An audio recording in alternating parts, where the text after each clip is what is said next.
আল্লাহ রাসূল 1450 বছর পূর্বে বলেন, একজন মুসলমান অপর মুসলমানের প্রতি 5টা হক আছে। কয়টা হক? এই হাদিসের ভিতরে 5টা হকের কথা বলছেন।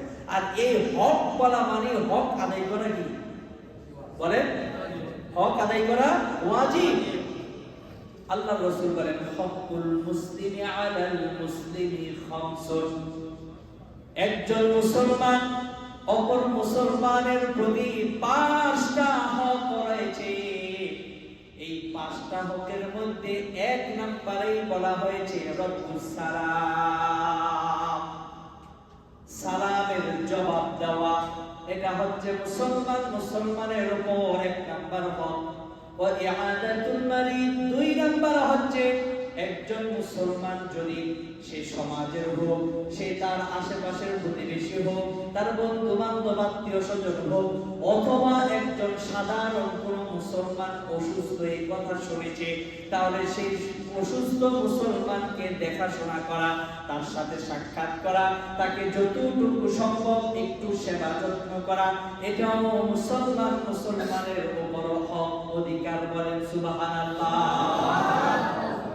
5টার মধ্যে 1 নাম্বার রদ্দুস সালাম, সালামের জবাব দেওয়া। নাম্বার 2 ওয়া ইআদাতুল মারিদ, নাম্বার 2 হচ্ছে অসুস্থ ব্যক্তির সেবা করা। নাম্বার 3 ওয়া ইত্তিবাউল জানাইজ। যদি কোনো মুসলমান মারা গেছে, এই সংবাদটা যদি অপর মুসলমানের কানে যায়, তাহলে চেষ্টা করা তার জানাজার ভিতরে উপস্থিত হওয়া।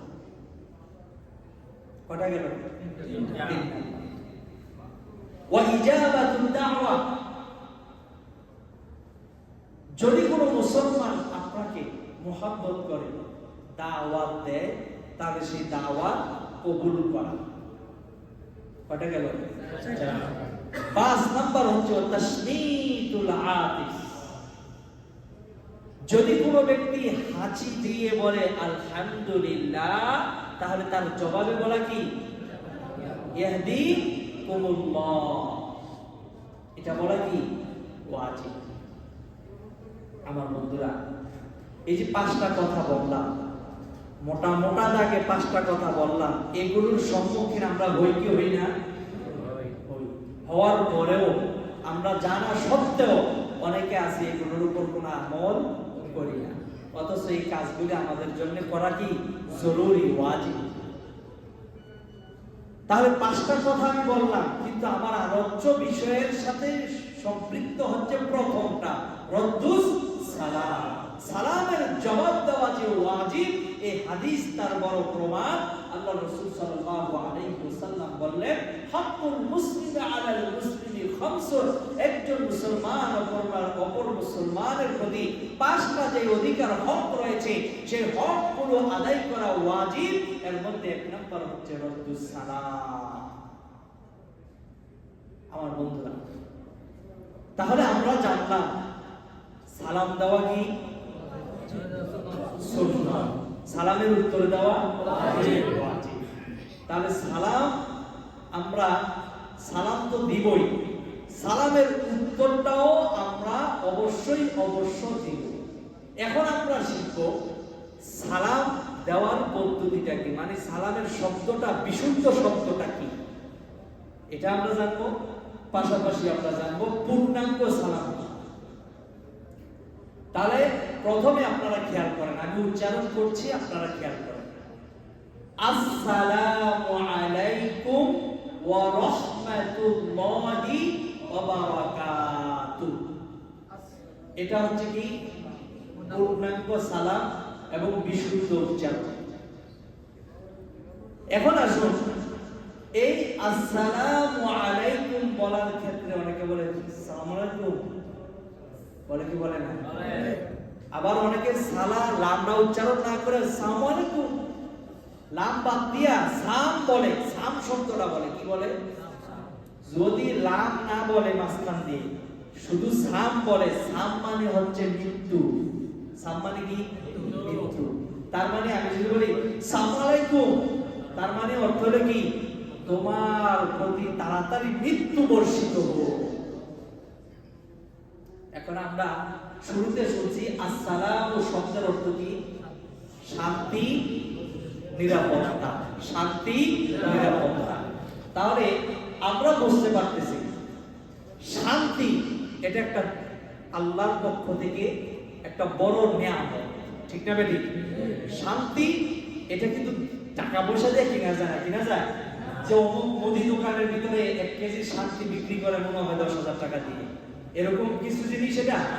তাহলে শান্তি আসে কোথা থেকে? আল্লাহর পক্ষ থেকে। তাহলে শান্তি এবং নিরাপত্তা এই উভয়টা আল্লাহর একটা বড় নিয়ামত। আর এই নিয়ামতটা আল্লাহ রাব্বুল আলামিন মুসলমানদেরকে দান করেছেন স্পেশাল ভাবে, এবং একজন মুসলমান অপর মুসলমানের জন্য এই শান্তি ও নিরাপত্তার দোয়া করা এটা সব সময় যেন সে যতবার মনে চায় ততবার দৈনিক করতে পারে, সেটার বড় একটা পদ্ধতি হচ্ছে সালাম। বলেন সুবহানাল্লাহ। সালাম কত দামি একটা জিনিস। সালাম হচ্ছে বড় একটা দোয়া আমার বন্ধুরা।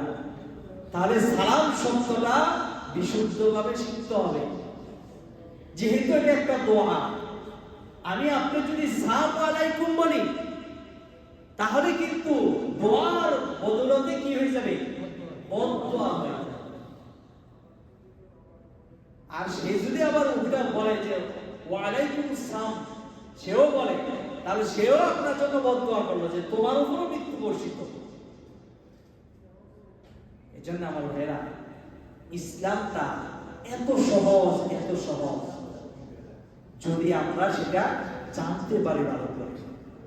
ইসলাম যদি আপনি পরিপূর্ণভাবে সুন্দরভাবে না জানেন তাহলে ইসলাম আপনার কাছে কঠিন মনে হবে, এবং আপনাকে অন্য একটা বদ্ধিত ব্যক্তি সহজে ইসলামের নাম দিয়ে প্রতারিত করবে, আপনি বুঝতে পারবেন।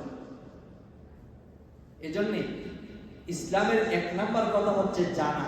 ইসলাম জানতে হবে। আল্লাহ পাক হাসরের মাঠে বান্দা-বান্দীরে 5টা প্রশ্ন করবেন। কয়টা প্রশ্ন? 5টা। এই 5টা প্রশ্ন করলে তারপরে আমরা নড়াচড়া করে আল্লাহর ফয়সালা অনুযায়ী এদিক সেদিক যেতে পারবো। এই 5টা প্রশ্নের আগে একটা কদম নড়াচড়ার কোনো ক্ষমতা কোনো বান্দা-বান্দীর থাকবে না। লা তাজুলু কদমা ইবনি আদম ইয়াউমাল কিয়ামা। আল্লাহ রাসূল বলছেন কাল কিয়ামতের ময়দানে 5টা প্রশ্ন করা হবে। এই 5টা প্রশ্নের উত্তর যদি কোনো ব্যক্তি দিতে না পারে তাহলে